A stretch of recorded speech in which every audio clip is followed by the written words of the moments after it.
guys are up for a challenge today because we're going to tackle another Jimmy Bryant piece. It's been a while since the last one. We've covered 3 of them so far on this channel. If you've not seen those, I'll link to them in the description so you can check them out. But for those of you who are familiar, you'll know what you're letting yourself in for here. A piece with a lot of speed, a lot of technical focus, and a highly synchronized left and right hand. We'll also be looking at how to play the chords for this one in an authentic Western swing style, so do stick around till the end of the lesson. Tab, notation, and my backing track are all available at the links in the description. It will make following along in this video all that much easier. So let's dive straight in with the intro. We start with this great pedal steel-like voicing for a B-flat 6 chord. That's your 5th, your 6th, and your root. A very tasty way of playing a major 6th. And then we play this voicing, which is very similar, but with that lowest note down a semitone, it gives you a B-flat diminished. And then we go move down again on that G string a semitone. Now we have what looks like an E-flat major triad, but really is forming part of a C minor chord. It's a C minor 7. So that would be the 2 chord in this key of B flat that we're in. And then we play the top 4 strings of an F13 chord. The root, the flat 7, the 9, and the 13. So we've outlined this progression. 1, B flat 6, 1 diminished, B flat diminished 7, 2, C minor 7, 5, F7. A very typical jazz and swing progression.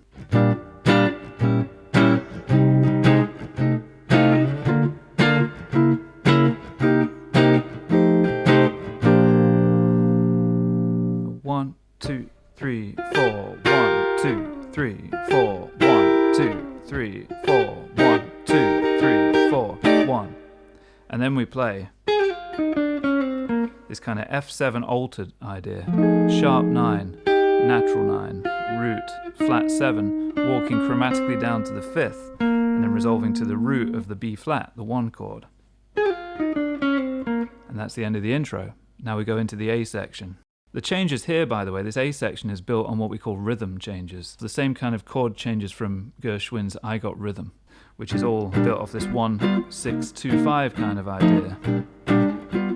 Now we're into the next part of that same thing, where you have the 1 dominant to the 4, sharp 4 diminished, 1, 5, 1.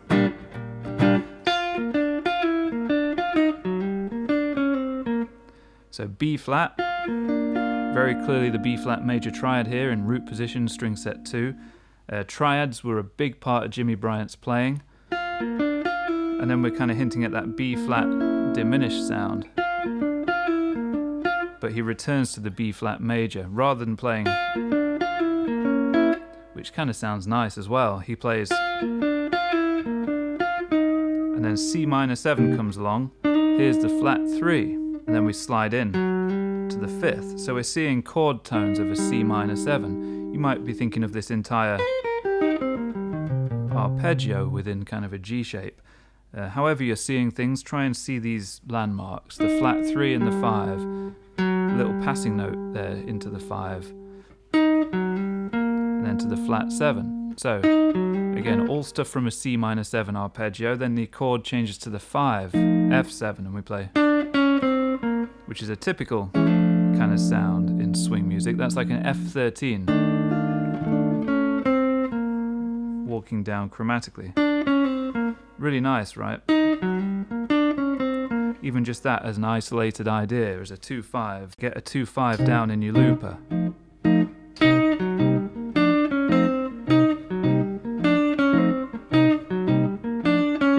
And just practice that as a bit of vocabulary that you can use in your own swing solos.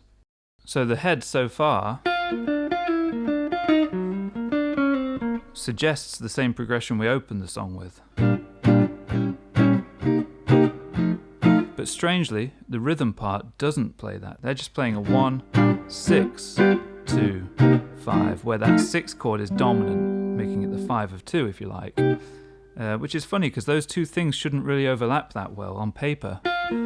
This melody doesn't really go well with G7, but that's one of the quirks of Jimmy Bryant's playing. There's always something that kind of tweaks the ear a little bit and just sounds a little bit dissonant in a very playful way. As always, use your looper as a way of demoing this stuff.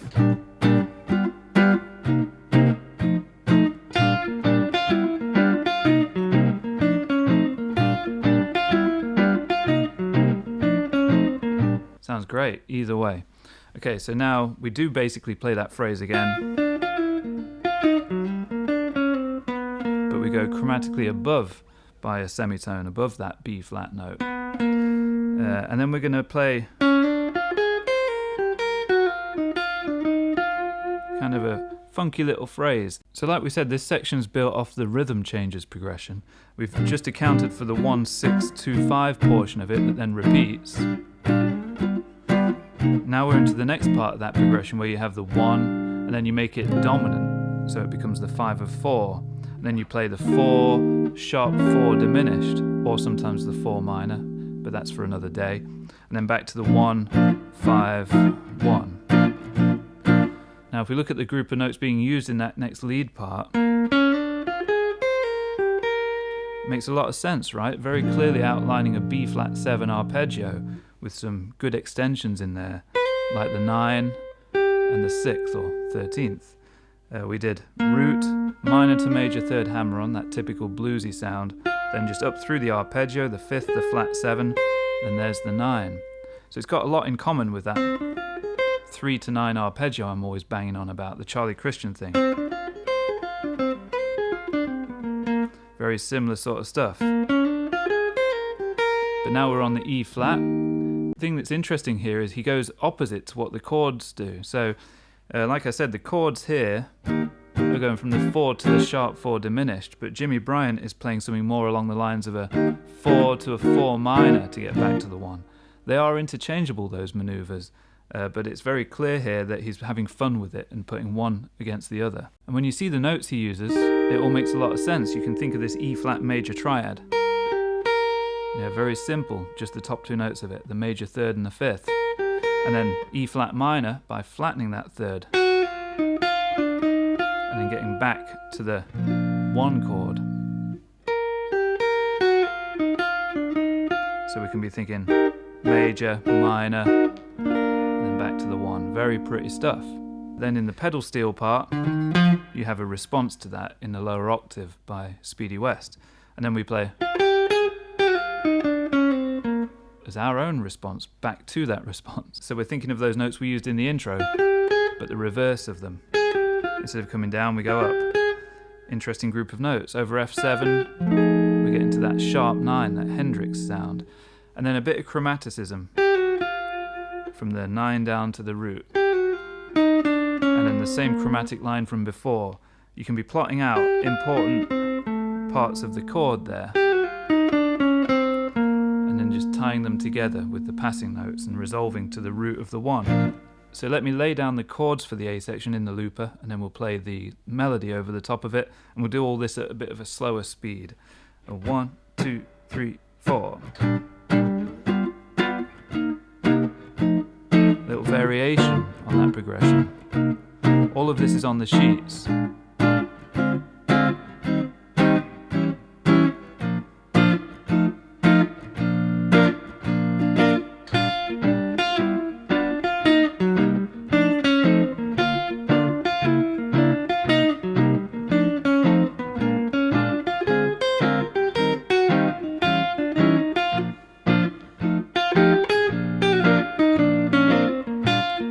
Around again.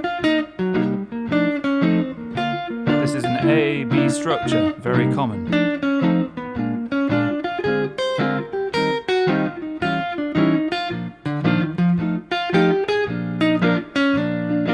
The ending on that second A section just kind of puts a full stop on it before going for the bridge. Now this bridge is quite difficult. There's a few ways we could play it, and I've experimented with every possible fingering of it. And I've landed back where I first tried it, basically, which to me is the lesser of the 2 evils. I don't think he's actually playing it where I'm playing it here.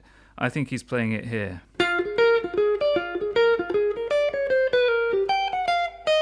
But I've opted for what I consider the easier option.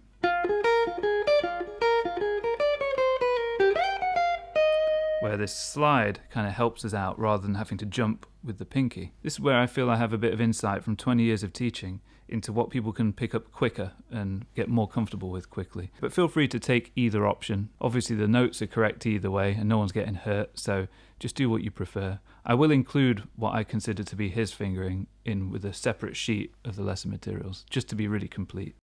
Now the B section progression here is not the rhythm changes B section, which would typically start on the 3 dominant and then follow through the cycle of fourths till you get to your 5. This is like the Honeysuckle Rose B section, which some people call the Montgomery Ward B section. And it's where you start on the 1 dominant. So we're thinking 1 B flat major, make it dominant, so you get yourself your B flat 7. Then we resolve that, kind of blues style, to what would be the 4 chord, but also dominant in this particular case. Quite often you'd see that as a 6 or just a major. But I can definitely hear on the track here that the rhythm section are playing a dominant 9. Then that resolves to A flat, where again we go dominant. So far if you think about it, it's quite easy to remember that, because you're starting on the 1, making it dominant, going up a 4th, making it dominant, going up a 4th again, making it dominant. So it's a cycle of fourths of dominant chords. And then we break out of that progression and go into this. Another cycle of fourths, but it starts on the D7, which is peculiar, right? Because that is the 3 chord. It's kind of like we've gone back to the rhythm changes thing just for the final half of the B section and we're quickly rushing it in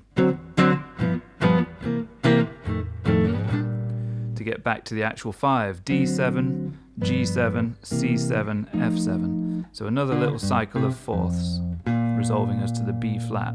So here are the B section chords played a little slower, and I'm going to put these in the looper as we go, so we have a backing track ready for the lead part in a moment. 1, 2, 3, 4.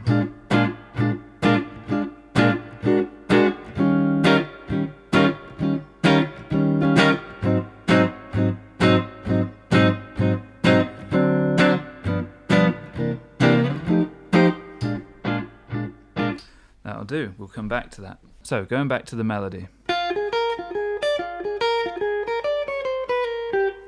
Think of B flat 7, just notes from the arpeggio, the 5, the 7, the root, 5, 7, third. Play it with that really nice rolling triplet feel and put a good sort of swing and a nice accent in there with your picking.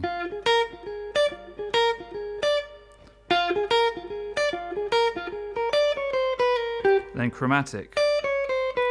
And now we resolve to the 3rd of that E flat chord. And then this is where we can do one of these playful Jimmy Bryant style slides, which ironically he doesn't do in this case. Same kind of notes we just had on the B flat 7, you know, the 3rd, walking chromatically towards the root, only this time we're on E flat 7. And we're kind of outlining a blues turnaround on the top string. And then staying on the E flat 7 we play this. Makes a lot of sense again, doesn't it? There's your E flat 7 arpeggio, the flat 7, the 5th and the 3rd, just tied together with chromaticism, these 2 points of the arpeggio, the flat 7, 5th, and then the 3rd. And then we head towards the A flat 7 and we play a little Charlie Christian style stuff. That's that 3 to 9 stuff we always talk about in the Charlie Christian lessons, which I do recommend checking out. There's a lot of overlap between these players and styles. So I'd be thinking of this kind of thing, A flat 9, and just plotting out the arpeggio from the 3rd, and just get playful with it, like he does here. He plays this. Very nice. Then he repeats. Then comes back up. And because of the rhythmic placement of that, we get that duplicate note to fill the space, to keep the strong notes on the strong beats.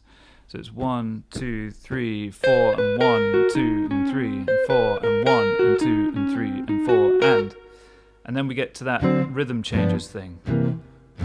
The 3, 6, 2, 5, all as dominant chords, and we play very similar to what he does in Bryant's Bounce.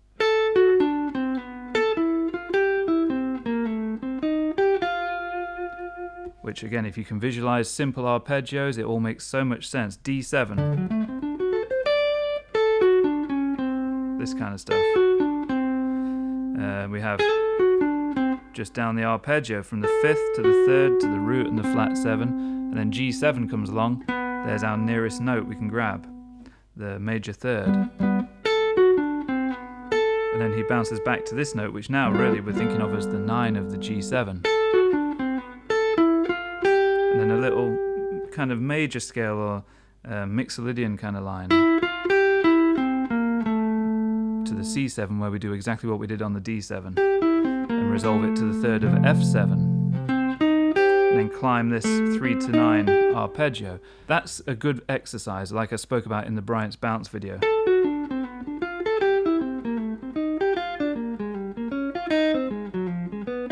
Just get used to doing that kind of pattern. It's a cycle of fourths of dominant chords, from a dominant 7 to a dominant 9, dominant 7, dominant 9, D7, G9, C7, F9, that kind of stuff. You can always make it one step fancier by flatting the 9.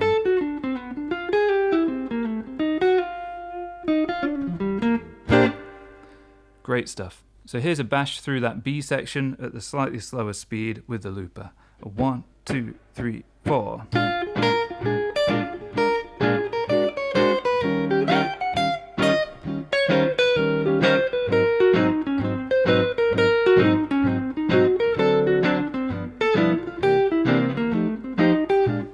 Now, like we said, this is an AABA structure, which is what some people call song form, and that's another very common thing in the jazz and swing world. So now we need the final A section, or A3 as we can call it. And it's going to be basically the same as the other ones, but just with a cute little ending on it. So we have...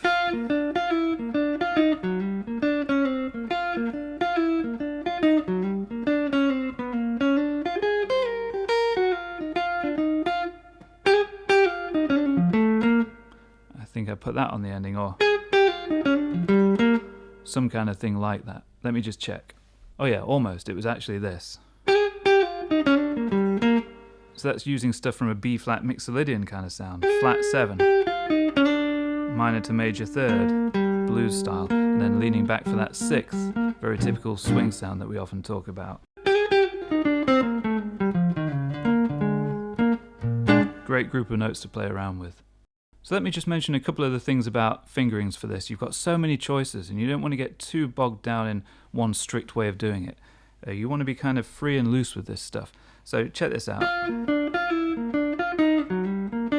This part, you can slide in on the 3rd finger and then slide down here, where you might actually want to opt for the 1st finger. I'm sure I'm hearing him do that on the recording. Or a bit tidier and maybe a bit easier because there's less jumping around to do. A pull-off, which is a little bit tidier. But like I say, I don't think that's what he does. I'm sure I'm hearing him slide the note. Choose your favourite fingering by which one sounds the cleanest when you use it. Okay, so picking wise, do make sure that you're really connecting with every note, using a good mixture of up and down strokes, letting the strong notes really pop out and be commanding. Because we're using a purely clean tone here, so really it's just down to what you can do with your bare hands in terms of bringing some dynamics to the table. But yeah, make sure all the notes are well accounted for and nothing sounds scuffed or weak. So let me do a brief overview of my chord voicings that I chose as a way of finishing this lesson off. For the intro, B flat 6, B flat diminished 7. On the 3rd beat of the bar, 1, 2, 3, 4, 1, 2, 3, 4, 1, 2, 3, 4, 1. Lead part, and then we're in here with the chords 1, 6, 2, 5. B flat 6, G7, C minor 7, F7, all 3-note voicings. Now I'm just going to do an inversion of this. So this is a B flat major triad, a spread triad. Do check out my video on that if you've not seen it. And then walk down through that 1 diminished, but in its first inversion as well. And again, the 2 and the 5. And then we have this lovely progression, B flat 6 to B flat 9, and then E flat 6 to E diminished 7. and then B flat major, F7, B flat major. Beautiful, right? I use that fingering here. It's a bit odd, but it keeps everything on the same strings for the most part, makes it a little more efficient. Then we go around again.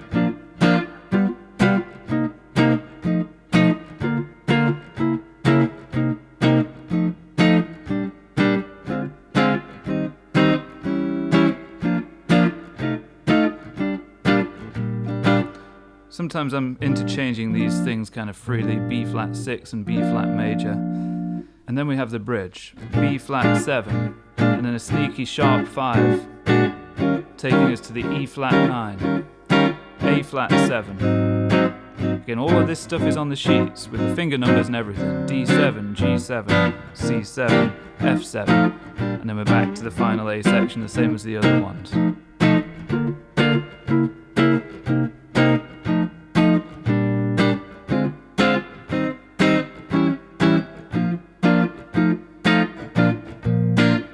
As always, practice it with the metronome. Here it is at 140 BPM. 1, 2, 1, 2, 3, 4.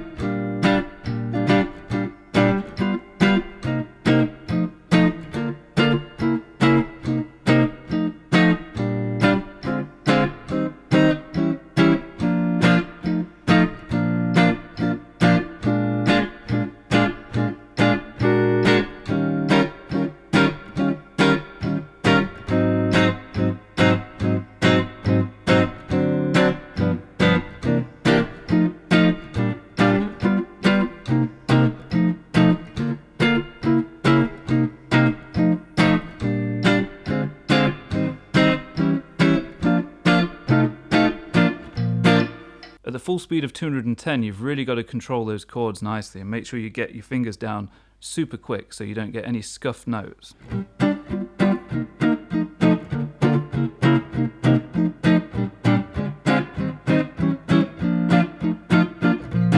Typical La Pompe meets Western swing style strumming.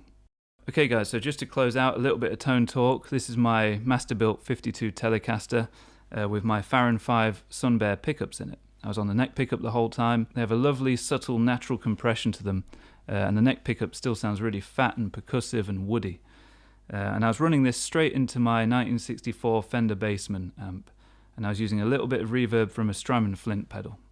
Okay guys, so thanks for joining me. Make sure you do leave a comment, hit the like button, hit the hype button, do all of that stuff. It's a big help for me, and I'd be eternally grateful. And I'll see you guys again next time for something completely different. All right, take care.